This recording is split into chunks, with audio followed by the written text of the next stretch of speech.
Hey guys, Kelly here. So today we are painting a loose and lovely wildflower scene with a country house. Now this actually was a barn. It was a wedding venue that I went to. Very loose and expressive. So if you are a patron, stick around because you guys get that extended version. All right, let's get into it. I'm going to start with a sketch. Now, if I go too fast for you, feel free to go ahead and watch this through the first time and then just watch it again. The second time, you can take it a little bit slower, paint along with me, and you can pause me, you can restart, rewind, go forward. You can do all that fun stuff. And for my patrons, I have this as a PDF traceable that you can print out. Now this is like a little barn slash house kind of in the background because I realized I stuck that barn right dead center. I realized that I need to extend it over a little bit more. Not quite big enough. Just with composition wise, I think it looks a little bit better, brings your eye over, and we're going to have all these wildflowers and some big wildflowers up in the front. For materials, I kind of forgot to tell you that I'm using my Fabriano 300 grams, 140 pound cold press. This is the bright white and 100% cotton. Did I already say that? I love this stuff. I'm really happy with it. I was pleasantly surprised. Still less expensive to go with my Strathmore watercolor cards though, but this is going to be great for traveling and I don't have to tape anything down, which I do love about this. So a very light sketch with my mechanical pencil. I'm using my graphite 500. These are actually from my husband's days when he did drafting stuff. I worked in the military. I love this pen. I don't use the erasers on these. If you do need to erase, make sure you use a polymer eraser or a gum eraser that they use with watercolors, just because it won't damage the watercolor paper. Don't ever use those number 2 pink erasers. They're horrible for your watercolor paper. And try not to erase too much. You'll notice that I'm doing a very light erase. I just kind of left most of the lines in there till I got that shape that I wanted, and then I go back in and do a nice lighter erase. And with this paper, it's 5x7, so I kind of just did that top quarter area, and the rest of this down below is going to be all flowers. So I'm just going to sketch in just a few bigger flowers. I'm going to try to work around those when I go to paint that in. If you have a hard time with leaving white space, grab yourself a masking fluid, take the extra step. I absolutely hate doing it. It doesn't leave me that loose, expressive feeling, but it does give it to you once you pull the masking fluid off. But I like to use either white gouache or bleed-proof white. It is more opaque, but I just enjoy it. And again, it keeps me looser, and I just like the way that I get to not plan everything out, because sometimes you have those little, little extra surprises, magical moments when you're just in it. And I love that about that. All right, so I do have my silver. Again, I'm using a big brush, number 12, black velvet brush. A nice blue in the sky. I'm just going to lift off some of that with my paper towel to create some clouds in there. I added just a tad bit of lavender, but I took most of it out, so it's really not even worth mentioning. If you go over your trees, don't worry about it because they're going to be dark green anyway.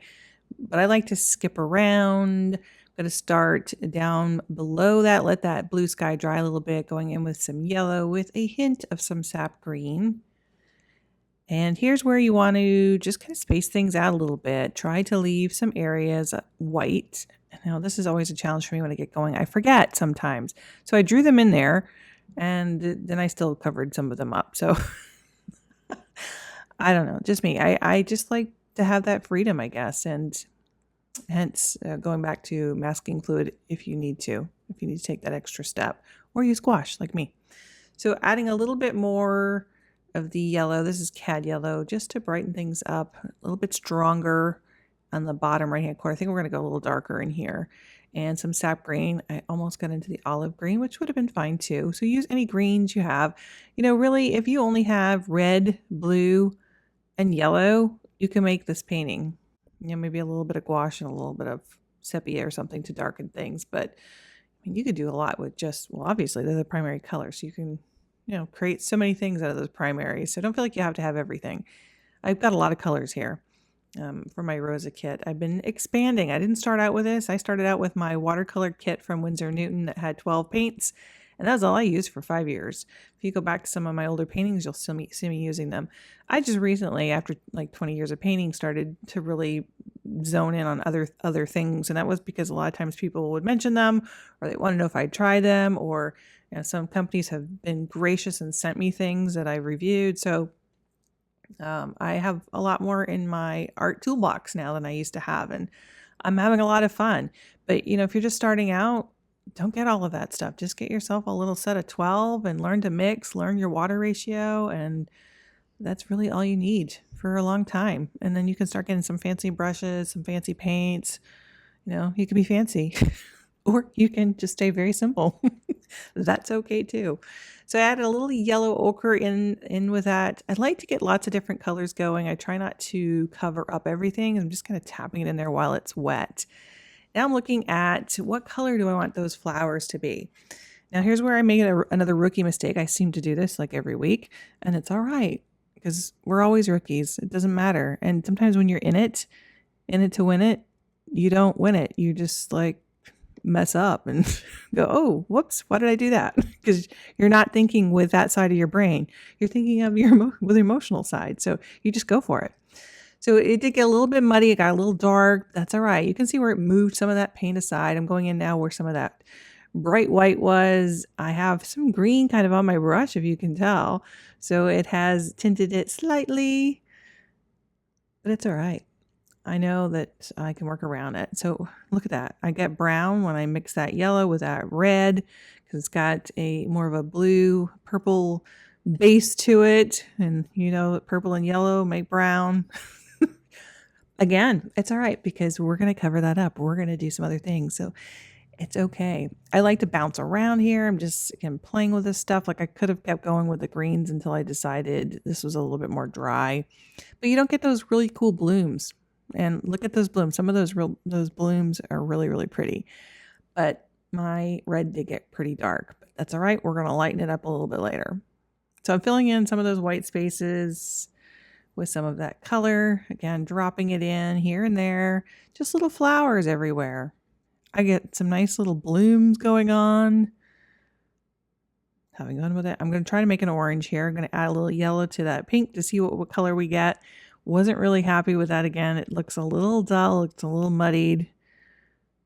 But, playing and mixing, trying things out. I knew I wanted a bunch of different colors in here for the flowers.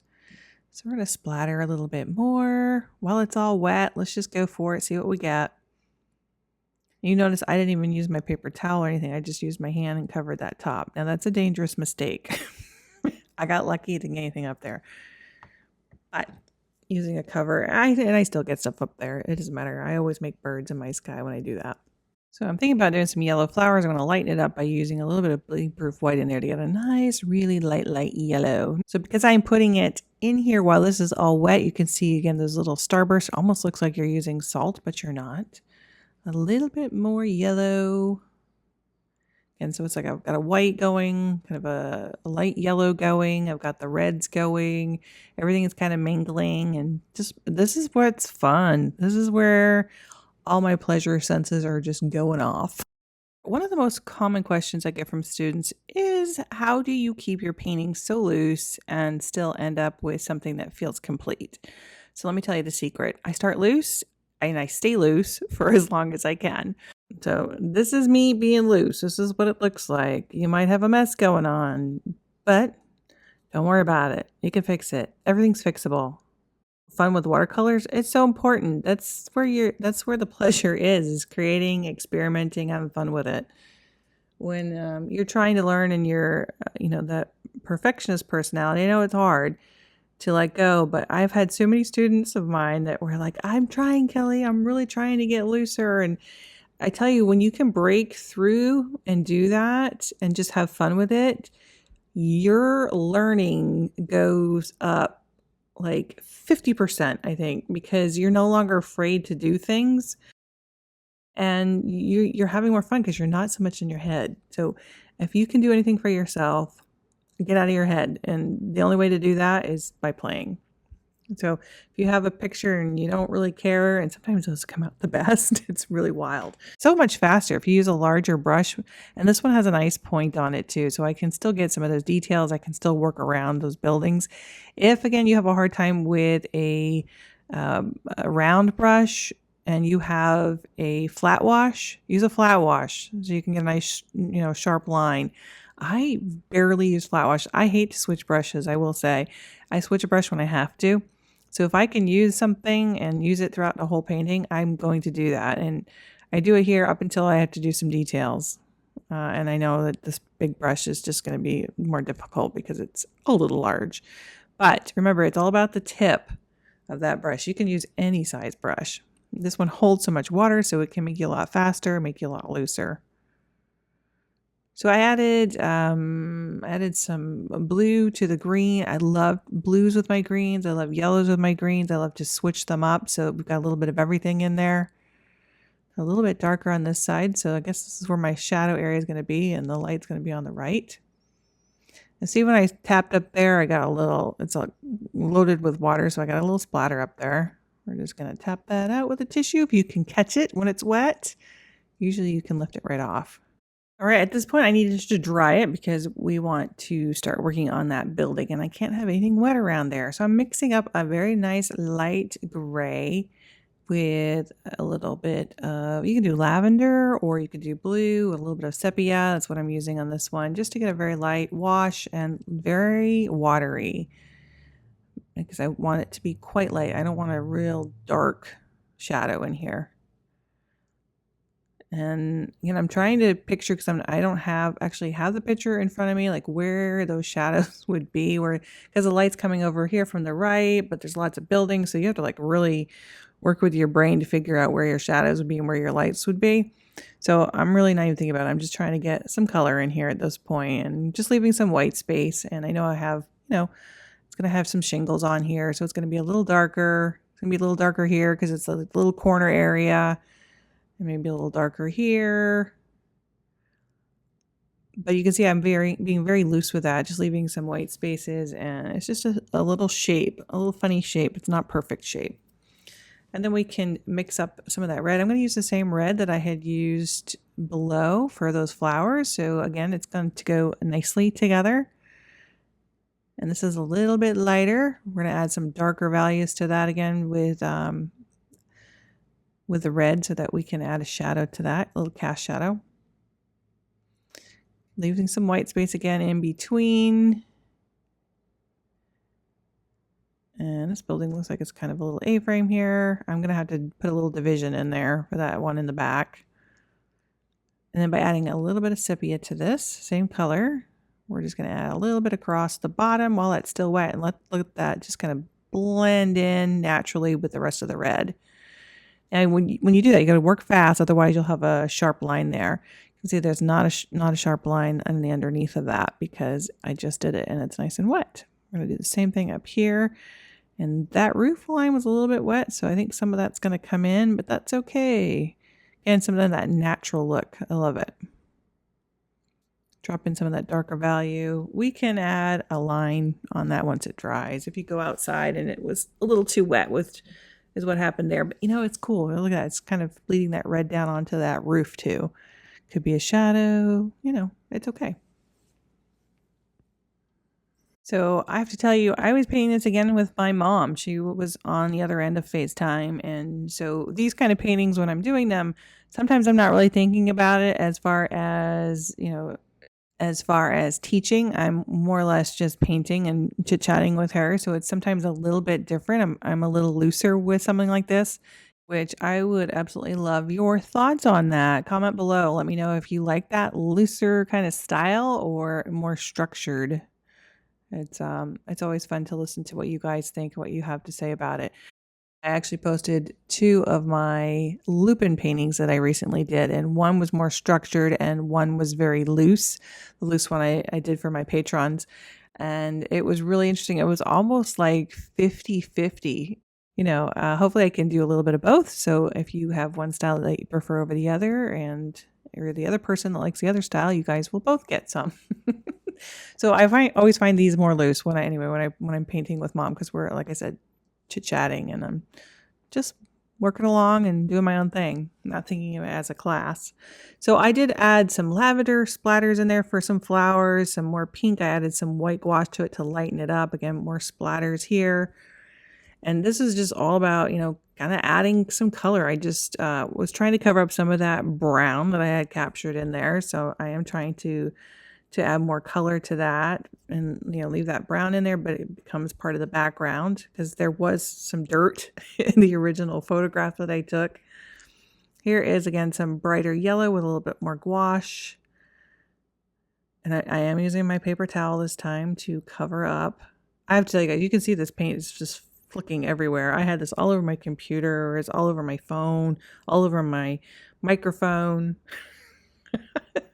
But the great thing about watercolor versus alcohol ink when I worked with those, this just washes right off. Easy peasy. And that big brush again holds a lot. So if you don't want a lot of splatter, get yourself a smaller brush, a finer detail brush, and you'll have less splatters. If you like a lot of fine splatters, grab yourself a toothbrush, and you can do that with a toothbrush.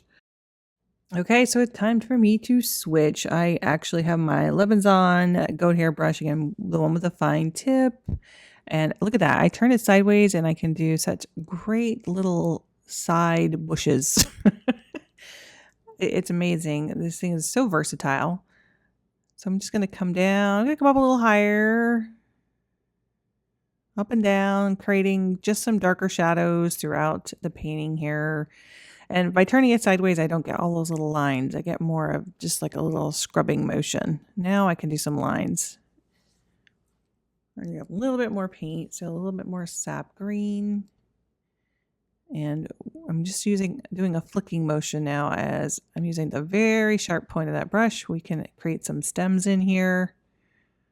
Now these are the flowers that are right up front, so that's why they're a little bit larger. It's going to draw your eye right out all the way into that barn. So if you are really enjoying this new way of me doing my videos, more in depth, and then the extended version for patrons, make sure you subscribe and click that like button. So look at that dark color we've got in here now. I've added a little bit of indigo, and I've kind of played around with Payne's gray a little bit. I mean, you can have a lot of fun in here. All these different blues and green versions, mixing and just playing around. And again, because I was on FaceTime, I'm just playing. Sometimes you don't pay attention on when it's time to stop. I'm going to add in a few more little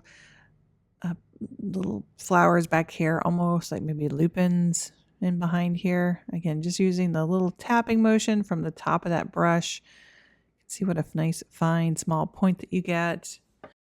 Started out as a little experiment, kind of playful, bold splashes, color. I focused on letting the paint kind of do the layering and the work, and tried lots of greens, add rich purples, magentas, and the little farmhouse in the background.